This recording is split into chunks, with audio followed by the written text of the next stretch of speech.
Hello students, आज का हमारा टॉपिक है voltage and current feedback circuit.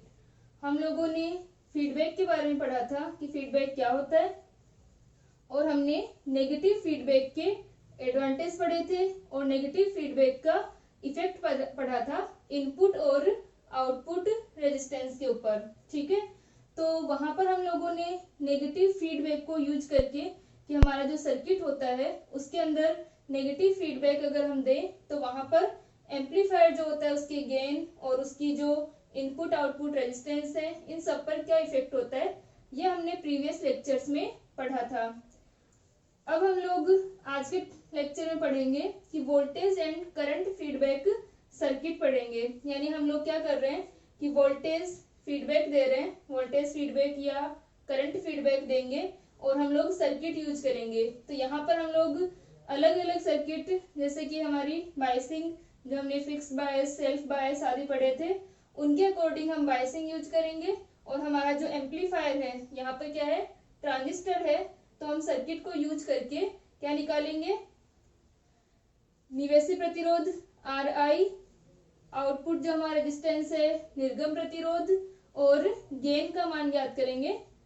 ठीक है, जो हमारा सर्किट है इसके अंदर हम लोग फीडबैक देंगे और फीडबैक के बाद में हमें गेन और ये जो हमारे इनपुट आउटपुट रेजिस्टेंस है वो क्या मिलते हैं, ये हम लोग आज के लेक्चर में निकालेंगे। तो यहाँ पर हम लोगों ने क्या ले रखा है, पहले वोल्टेज फीडबैक ले रखा है। ठीक है, वोल्टेज फीडबैक ये हमारा किससे, सैंपलिंग को रिप्रेजेंट करेगा, और जो हमारा निवेश है वो कैसा है, श्रेणी निवेश है। तो ये हमारा किसको, मिक्सिंग है। तो यहाँ पर हम लोग क्या ले रहे हैं, वोल्टेज फीडबैक है और निवेश किस प्रकार कर रहे हैं, श्रेणी निवेश कर रहे हैं। यानी हमारे पास में क्या है, वोल्टेज फीडबैक, वोल्टेज फीडबैक और सीरीज इनपुट। ठीक है, फीडबैक हमारा वोल्टेज फीडबैक है और इनपुट क्या है, सीरीज इनपुट है। तो यहाँ पर हम देख सकते हैं कि हमारा ये जो ट्रांजिस्टर है वो क्या है, ये हमारा कॉमन कलेक्टर ट्रांजिस्टर है। ठीक है, यहाँ पर हमने क्या ले रखा है, एक कॉमन कलेक्टर ट्रांजिस्टर को ले रखा है।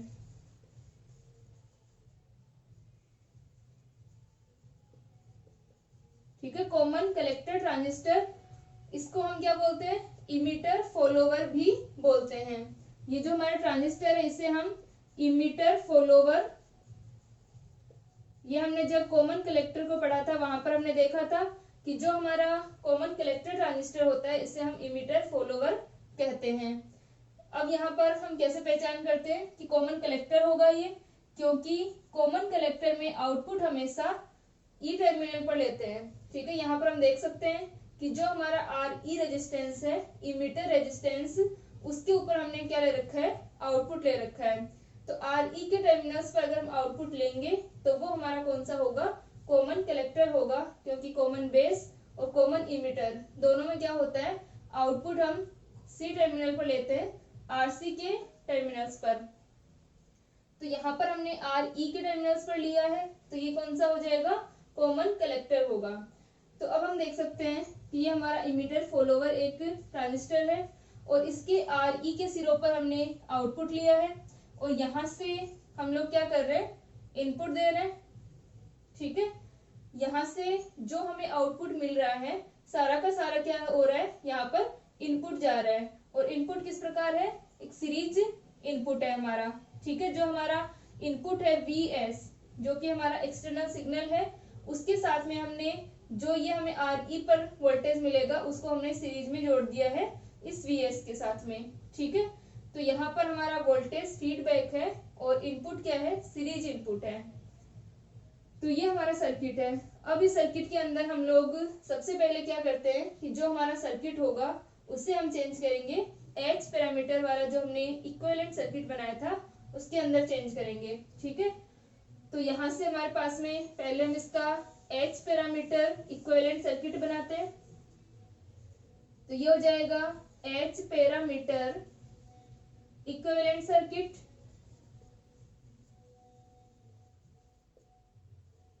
तो ये इक्विवेलेंट सर्किट जब हम बनाएंगे तो एच पैरामीटर्स में हम लोग एच आई ई और एच एफ ई को रखेंगे।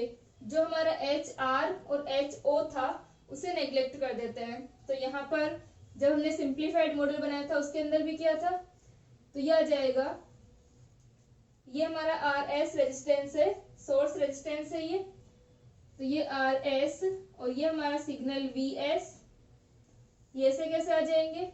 फिर उसके बाद में यहाँ पर हमारे पास में क्या आएगा, एच आई आएगा, एच आई ई,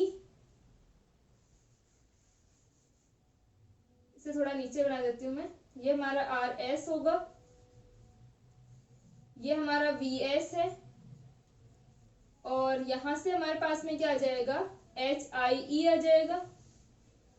इसके बाद में ये हमारा इमीटर टर्मिनल है, इमीटर टर्मिनल पर हमारा रेजिस्टेंस क्या है, आर ई है, आर ई के सिरों पर हमें क्या मिल रहा है, वी आउटपुट मिल रहा है,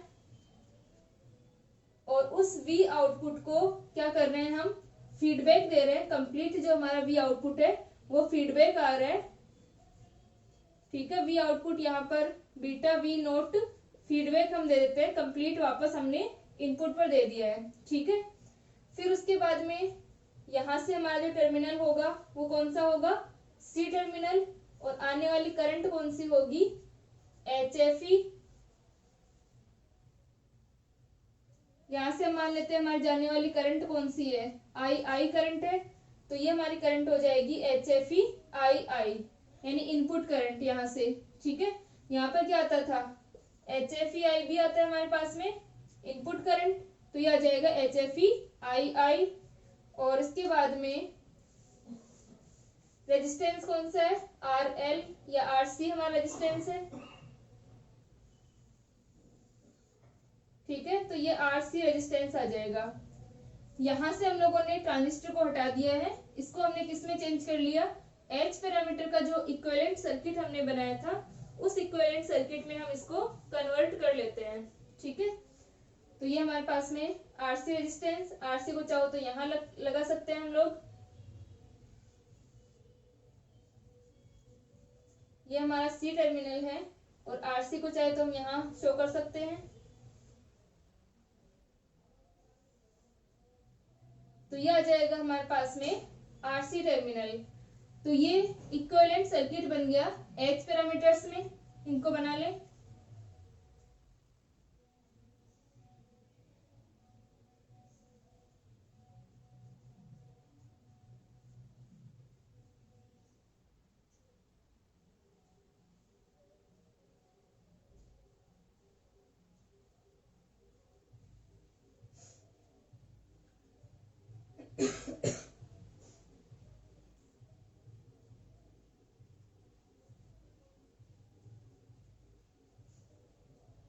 ठीक है, यहाँ तक हो गया। ये हमारे पास में सर्किट आ गए इसके। अब हम लोग क्या करते हैं, हमारा जो आउटपुट वैल्यू है, आउटपुट वोल्टेज और इनपुट वोल्टेज है, इनका मान लिखते हैं। तो यहाँ पर हमारे पास आ जाएगा। अब हम लोग इस सर्किट से कैलकुलेशन करेंगे।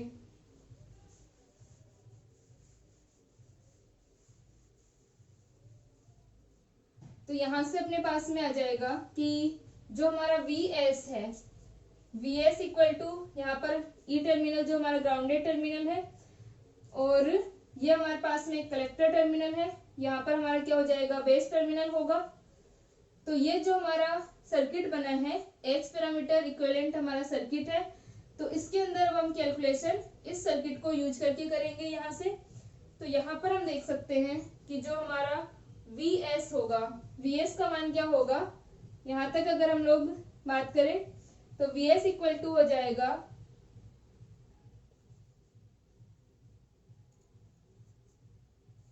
Are S plus H I E into I I, ठीक है। रेजिस्टेंस इंटू करंट होगा। तो हमारे पास में इनपुट रेजिस्टेंस में अब क्या है, आर एस और एच आई, ठीक है। इनपुट इम्पिडेंस होती है एच आई। तो इनपुट इम्पिडेंस हमारे पास में टोटल कितना हो गया, R S plus H I, और वी एस के अंदर क्या हो जाएगा, R S plus H I into I I. तो ये आ जाएगा equal to V S. V output क्या होगा, वी आउटपुट है हमारा इस आर ई रेजिस्टेंस के सिरों की वोल्टता। ठीक है, तो आर ई में से आने वाली करंट कौन सी होगी, जो ये आईसी करंट आ रही है। ये आईसी का मान होता था हमारे पास में इस प्रकार, जो हमारी आईसी आती थी एच एफ ई आई आई, एच पैरामीटर वाली इक्वेशन है ये। आईसी इक्वल टू हम लिखते थे, हम लोगों ने इक्वेशन लिखी थी जब हम एच पैरामीटर्स को सॉल्व किया था V1 और I2 के लिए। ये हमारी आ जाती है एच आई I1 प्लस का एच आर V2, ये हमारी आती है एच एफ I1 प्लस का एच ओ V2। तो यहाँ से हम लोग एच आर और एच ओ को नेग्लेक्ट कर चुके हैं, तो ये आ जाएगी एच आई I1 और I2 एच एफ I1। तो ये हमारी एच एफ ई आई आई जो करंट आ रही है, तो वी नोट का मान क्या होगा, इसमें से आने वाली करंट। ठीक है, करंट इनटू रेजिस्टेंस, तो यह आ जाएगा H F E I I into R E. I I का मान हम इससे रख सकते हैं इक्वेशन नंबर 1 से, तो ये हो जाएगा V output equal to H F E I का मान हम रखें तो R E upon R S plus H I, और साथ में क्या आ जाएगा वी एस। ठीक है, वी आउटपुट क्या हो जाएगा एच एफ ई आर ई, और आई आई का मान क्या होगा we S upon R S plus H आई। तो ये हमारे पास में आ गया वी आउटपुट का मान। अब जो हमारा गेन होता है, वोल्टेज गेन क्या होगा, वोल्टेज गेन क्या होता है V output upon V input. तो हम इसको लिख सकते हैं A V equal to V output upon V input. तो वी इनपुट यहाँ पर हमारा क्या है वी एस है, तो V output upon V S, A V equal to V O upon V S. V O upon V S का मान क्या है H F E R E upon R S plus H I. ठीक है, ये हमारे पास में ए वी का मान आ गया H F E R E upon R S plus H I E. ठीक है, तो यहां से हमारे पास में ए वी का मान आ गया। अब जो बीटा होगा, बीटा क्या होगा वी एफ वोल्टेज क्या होगी, वी एफ इक्वल टू होता है बीटा वी नोट होता है। ठीक है, तो यहाँ पर हमारा V F equal to beta V naught, और हम क्या कर रहे हैं पूरा का पूरा आउटपुट जो हमें मिल रहा है सारा का सारा इनपुट पर दे रहे हैं, यानी जो वी एफ है हमारा वो किसके इक्वल है माइनस वी नोट के। नेगेटिव फीडबैक है ये। ठीक है, तो नेगेटिव फीडबैक हम दे रहे हैं, तो ये V F equal to minus का वी नोट हो गया। तो V F equal to minus V naught, इसका मतलब बीटा कितना है यहाँ पर -1 है, क्योंकि वी एफ क्या होता है बीटा वी नोट होता है, और वी एफ का मान अगर माइनस वी नोट है तो बीटा क्या हो गया -1। तो ये जो हम नेगेटिव फीडबैक यहाँ पर दे रहे हैं उसके अंदर हमारा बीटा क्या है -1 है। ठीक है, इसको लिखे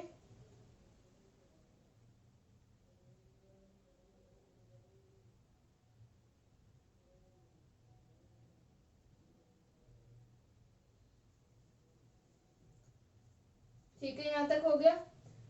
तो इसके ऊपर अगर आप लिखना चाहें तो लिख ले कि चूंकि हम क्या कर रहे हैं सारा का सारा जो हमें आउटपुट मिल रहा है संपूर्ण निर्गत वोल्टता को हम क्या दे रहे हैं निवेश पर फीडबैक दे रहे हैं। तो ये हमारे पास में आ गया।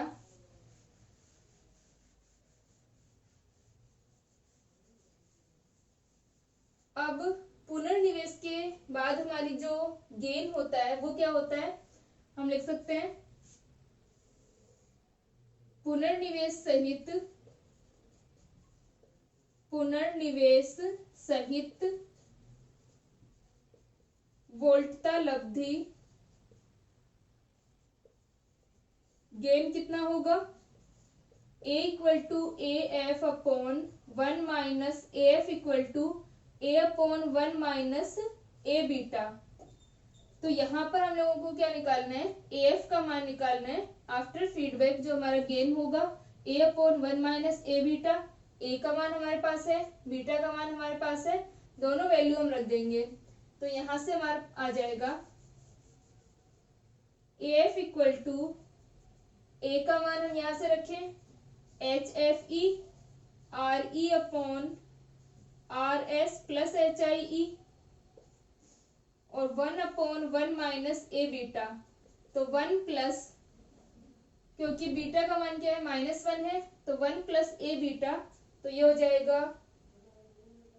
HFE upon RS plus HI। ठीक है, और इसको हम लिख सकते हैं AF equal to HFE upon RS plus HI। यहां से हम RS प्लस HI को क्या ले लें, कॉमन ले लें, तो ये हो जाएगा HFE upon RS plus HIE, और ये क्या आ जाएगा RS प्लस HIE प्लस का HFE upon RS plus HIE।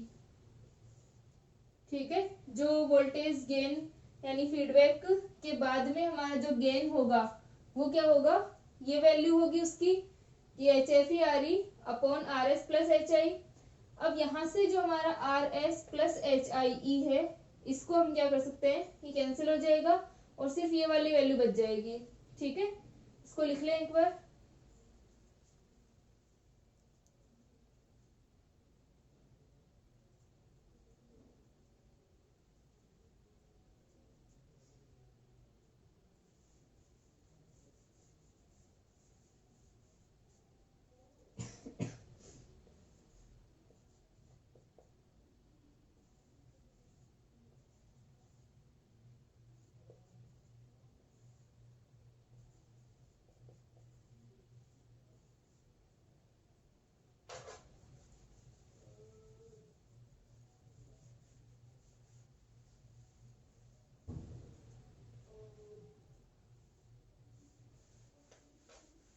इसको हम थोड़ा सा सिंप्लीफाई करें तो ये आ जाएगा AF equal to HFE upon, ये कैंसिल हो गया, RS प्लस HIE प्लस का HFE। ठीक है, ये हमारे पास आ जाएगा HFE RS प्लस HI को हमने क्या कर दिया है, यहाँ से कैंसिल कर दिया। ठीक है,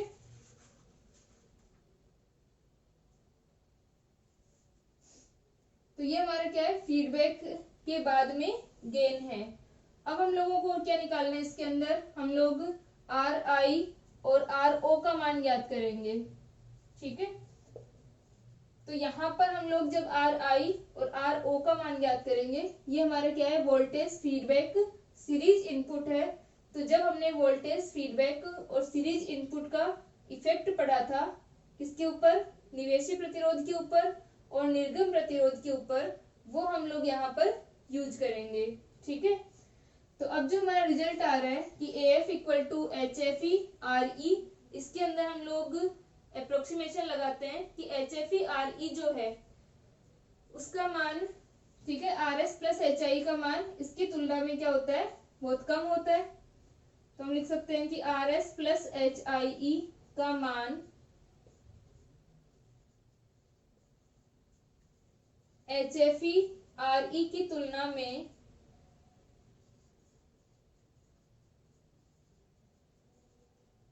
बहुत कम है। ठीक है, अगर ये वैल्यू हमारी बहुत कम है इसकी तुलना में, तो हम लोग क्या लिख सकते हैं, इसको AF जो हमारा होगा अप्रोक्सीमेट क्या हो जाएगा, HFE अपॉन HFE, और AF का मान अप्रोक्सीमेट कितना आ जाएगा, 1 आ जाएगा। तो ये हमारा क्या है कि जो गेन होगा वो अप्रोक्सीमेट क्या आ गया, 1 आ गया। और जो हमारा कॉमन कलेक्टर होता है, कॉमन कलेक्टर को जब हमने पढ़ा था वहां पर भी हमने देखा था कि V output upon V input, जो हमारा गेन होता है अप्रोक्सीमेट 1 होता है, क्योंकि ये क्या होता है, इमीटर फॉलोवर है। यहाँ पर ये जितना हमारा V इनपुट होता है उसका इक्वल यानी अप्रोक्सीमेट इक्वल ही हमें आउटपुट मिलता है। ठीक है, तो यहाँ से हम देख सकते हैं इसका रिजल्ट। उसके बाद में हम निकालते हैं निवेशी प्रतिरोध। गेन हमने निकाल लिया, अब हम इनपुट रेजिस्टेंस और आउटपुट रेजिस्टेंस पर इफेक्ट देखेंगे, किसका, गेन का। फीडबैक का। ठीक है, फीडबैक जो हम दे रहे हैं, फीडबैक का इफेक्ट हम यहाँ से देखेंगे।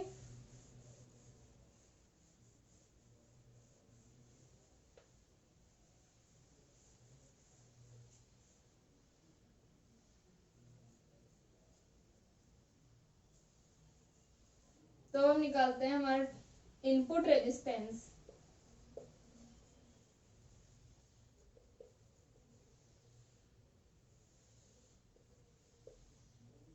ठीक है, इनपुट रेजिस्टेंस हमारा क्या है, आर आई होगा, और इसका मान किसके इक्वल होगा, वी एस अपॉन आई आई के इक्वल। वी एस हमारा क्या था, सिग्नल जो हमारा इनपुट वोल्टेज था, और हमारी करंट क्या थी, आई आई थी। तो इनपुट रेजिस्टेंस कितना हो जाएगा, R I equal to V S upon आई।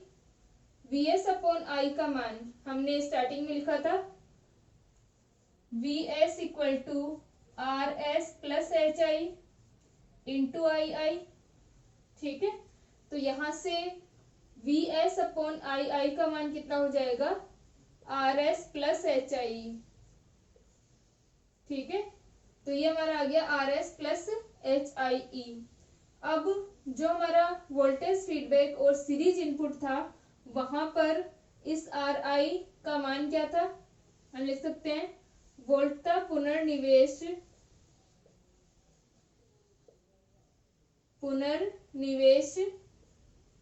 हमने इफेक्ट पढ़ा था कि वोल्टेज फीडबैक का क्या इफेक्ट होता है इनपुट रेजिस्टेंस के ऊपर, तो वहां पर हमारा रिजल्ट आया था, उसे हम यूज करेंगे। वोल्टता पुनर्निवेश तथा वोल्टता पुनर्निवेश श्रेणी निवेश करने पर निवेशी प्रतिरोध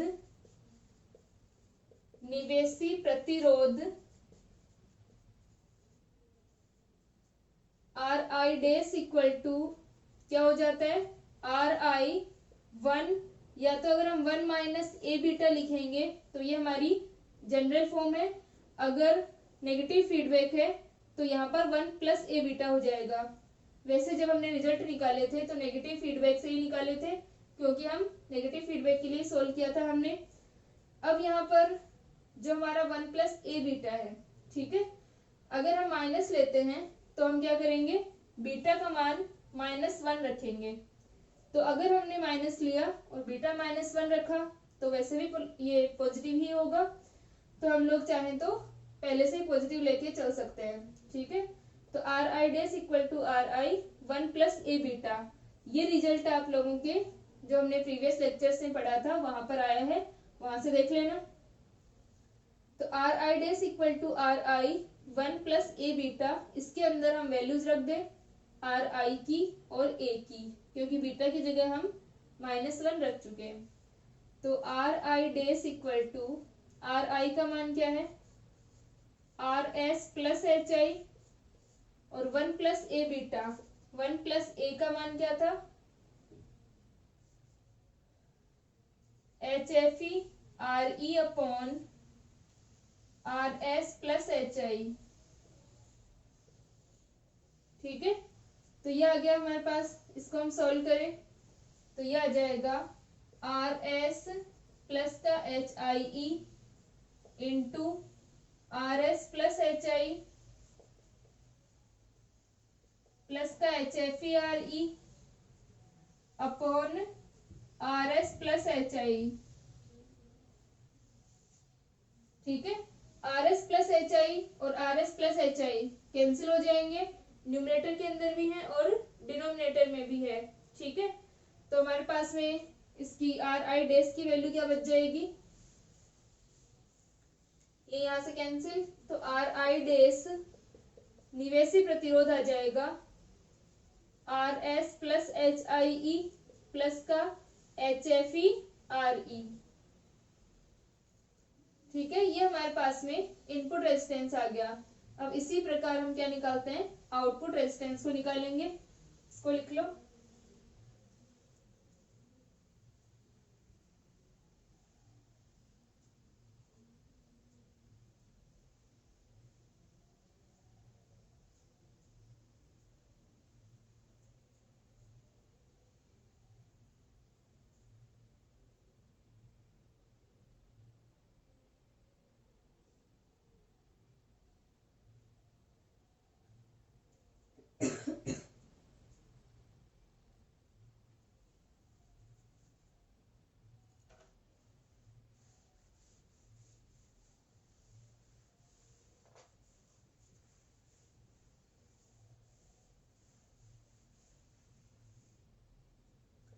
सेकंड हम निकाल रहे हैं आउटपुट रेजिस्टेंस।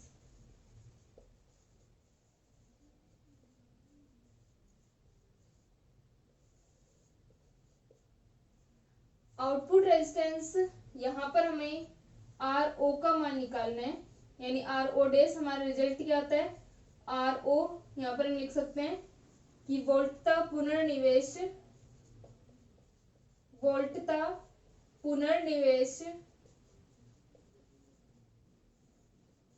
श्रेणी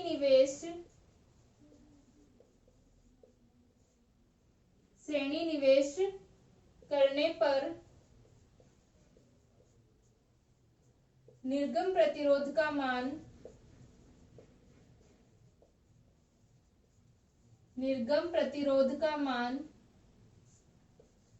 are O dash equal to R O upon 1 minus A beta. वहां पर भी हमारा क्या था, जब हमने प्रीवियस लेक्चर में निकाला था तो 1 प्लस ए बीटा था, क्योंकि हम ऑलरेडी नेगेटिव फीडबैक ही लेके चले थे।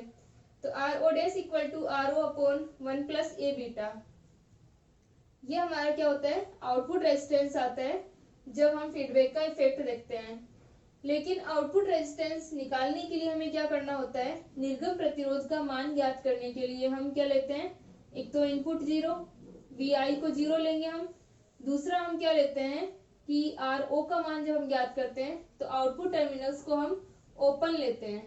ठीक है, आउटपुट टर्मिनल्स को ओपन लेंगे, इसका मतलब ओपन अगर हम ले रहे हैं किसी सर्किट को तो वहां का रेजिस्टेंस क्या होगा, यहाँ पर हमारा आउटपुट रेजिस्टेंस यानी आउटपुट पार्ट जो हमारा लोड रेजिस्टेंस है वो क्या है, आर ई है।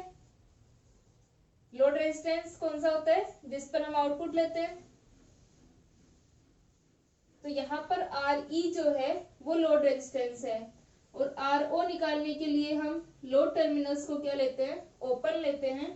तो अगर इन्हें ओपन लेंगे इसका मतलब आर ई को क्या लेना पड़ेगा, इन्फिनिटी लेना पड़ेगा।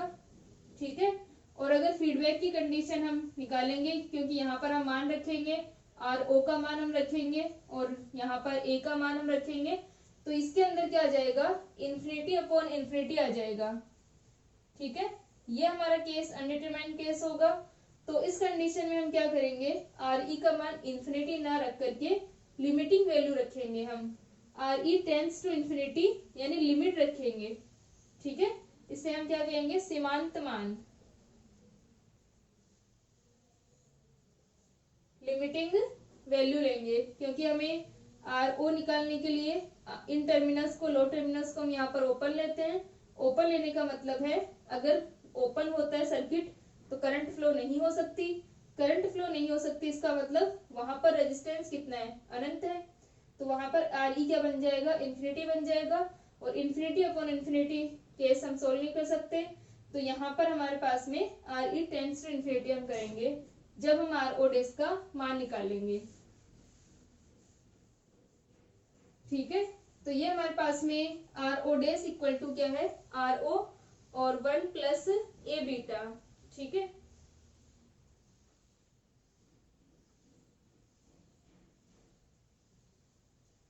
तो हम इसके अंदर वैल्यू रख दें। यहाँ पर हमारा आ जाएगा are E upon 1 plus A beta. ए का मान क्या है, H F E, R E upon R S plus H I. ठीक है, तो ये हमारे पास में आ गया 1 plus H F E R E upon R S plus H आई। इसको हम सॉल्व कर सकते हैं, और यहाँ पर हम लिमिट लेंगे, limit R E tends to infinity. तो यह आ जाएगा R O dash equal to limit R E tends to infinity R E upon R S plus H I E plus H F E R E upon R S plus H I. ये बन जाएगा limit R E tends to infinity R E upon, ये R S plus H I ऊपर चला जाएगा, और upon में बच जाएगा R S plus H I plus का H F E R E. ठीक है, H F E R E को हम क्या ले लेते हैं, इसमें से कॉमन ले लेते हैं, इसको लिख लो।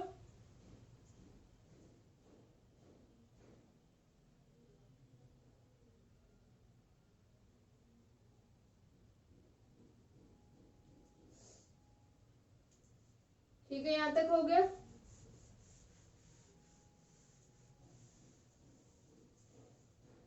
तो ये आ जाएगा R O dash equal to limit R E tends to infinity. तो हम आर ई को अगर कॉमन लेते हैं तो हमारे पास क्या आ जाएगा, R E R S plus H I E upon are E को हम कॉमन ले लें तो ये बच जाएगा R S plus H I E upon R E plus का एच एफ ई। ठीक है, अब आर ई से आर ई हमारा कैंसिल और ये आ जाएगा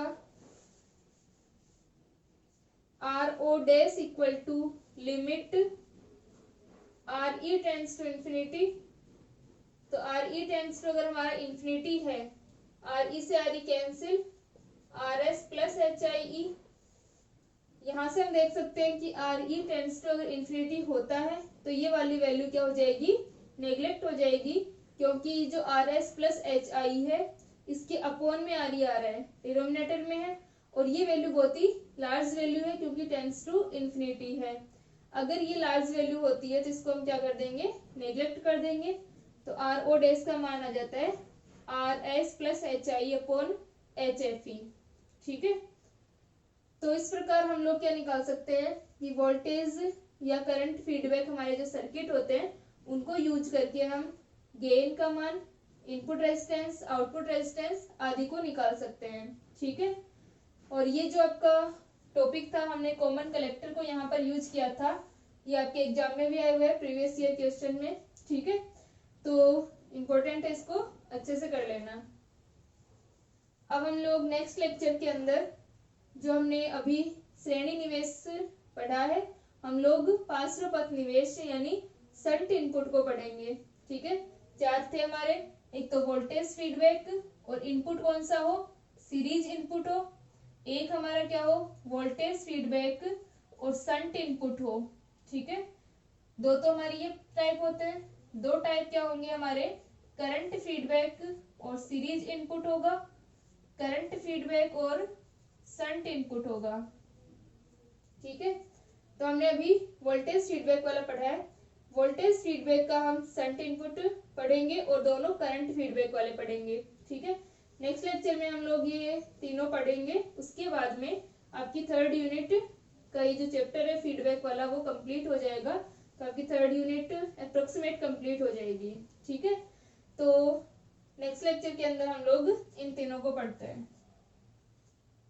ठीक है, तो अभी आप लोग ये कर ले, इसके अंदर कॉमन कलेक्टर को जो हमने यूज किया था, इमीटर फॉलोवर के नाम से भी आ सकता है ये, और कॉमन कलेक्टर के नाम से भी। ठीक है।